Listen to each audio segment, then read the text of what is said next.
নমস্কাৰ গিৰিথানী আজি চেণ্ট্ৰেলৰ বেছি হিয়াৰিং আম বুলি আজি বিষ্ণুপ্ৰিয়া মণিপুৰী সমাজ হাব্বিহান্তি লৈয়া আজি হাব্বি দল সংগঠনটি লৈয়া আজি আমি হিয়াৰিং আছে গিৰিথানী এবাৰ দে ইয়াৰ NCBC চেয়াৰম্যান গিৰকা আছে বাহিৰেও আমাৰ দাপান হাব্বিয়ান বাহিৰেও আহিয়া আছি ভিতৰে তাই বাহিৰে আগতে আমি গিৰিথানী আজিকাৰ এৰে হিয়াৰিং এর মাঝে উবাইয়া লেপয়া উবাই আছি আশা করি আর মঙ্গল আমি বিষ্ণুপ্রিয়া মণিপুরী সমাজে সেন্ট্রাল অফিসে পিতা গিরিথানী এবার DMD ছিল দেহরাই IBM তাও দেহার যুব পরিষদ দেহার হাব বিরোধী গিরিথানী হাব্যও আসি এন হার উপর খাতামান বুল্লই আকরের গিরিথানী আজ হাবিয়ান তিলসি আনতে में हम OBC फैसिलिटी देते हैं इन जातियों को उन्हें शेल्टर भी दे उनकी भी हमें सूचना थी रिक्वेस्ट थी तो हम इसकी प्रक्रिया आज से प्रारंभ कर रहे हैं। नियमानुसार हमारे नेशनल कमीशन के मेंबर्स और सेक्रेटरी यहाँ आते हैं आए हम लोग और इन सब बातों की हम आज से प्रारंभ कर रहे हैं। विशेष करके इस सातवीं जाति के लोग यहाँ आए थे बड़े उत्साह के साथ में उन्हें अपेक्षा है और प्रधानमंत्री मोदी जी ने हमारे कमीशन को अभी स्टेटस दिया है, संवैधानिक दर्जा दिया है कॉन्स्टिट्यूशनल से हम पूरे पावर के साथ में काम कर सकते हैं। ये अधिकार हमें दिए हुए हैं, सिर्फ हमें पेपर चेक करना है और इसके बाद इन सब जातियों को हम नेशनल की सूची में जोड़ेंगे। इतना हमने लोगों से आश्वस्त किया है। इतने ही आपने हम आज का पब्लिक हियरिंग का उद्देश्य था जो आपके सामने बयान किया।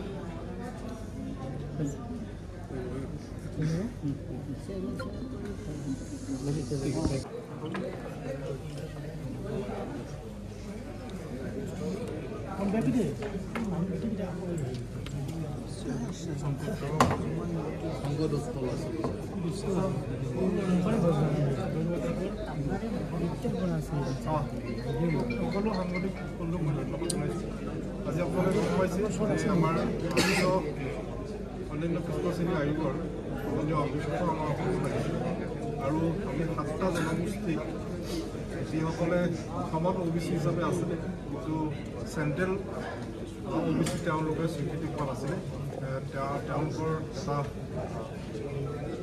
ভাৰ্চন ইয়াত আজি অসমৰ পৰা লোৱা হ'ল।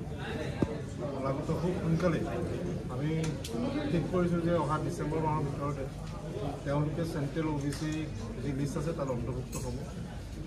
প্ৰায় অসমৰ 17 লাখ এই 7টা যি জনগোষ্ঠী আছে এই 7টা জনগোষ্ঠীৰ লগতে আৰু 5টা এনেকুৱা জনগোষ্ঠী আছে যাৰ স্পেলিং অলপ মিষ্টেক আছে কাৰোবাৰ এ জেগাত O লিখা আছে O জেগাত B লিখা আছে এনেকুৱা 5টা জনগোষ্ঠী আৰু 2টা জনগোষ্ঠী মৰাণ মটক যিকেইটা নাম একেলগতে আগতে মৰাণ মটক এটা OBC কাষ্ট আছিলে আমি অসম OBC ফালৰ পৰা তেওঁলোকক আমি 2টা নাম কৰিছোঁ OBC মৰাণ বেলেগ আৰু মটক বেলেগ। এতিয়া চেণ্ট্ৰেল OBCটো তেনেকুৱা হ'ব যে মৰাণ আৰু মটক বেলেগ বেলেগ 2টা জনগোষ্ঠী আৰু সকলো OBC থাকিব। এই OBC অন্তৰ্ভুক্ত নোহোৱালৈকে এই জনগোষ্ঠীকেইটাৰ মানে মানুহে খুব ডিপ্ৰাইভ হৈ আছে।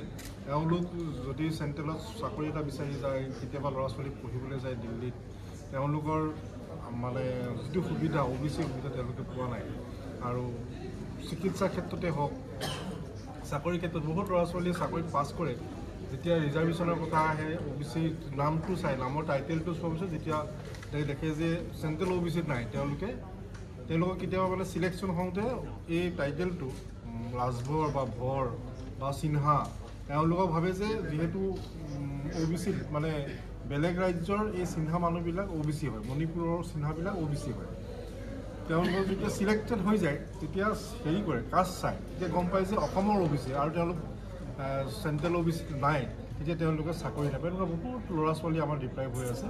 প্ৰায় 16 লাখ অসমৰ 16 লাখ মানে ভোটাৰ এই মানে ক্ৰাইটেৰিয়াৰ পৰা OBCৰ পৰা বাহিৰত আছিলে।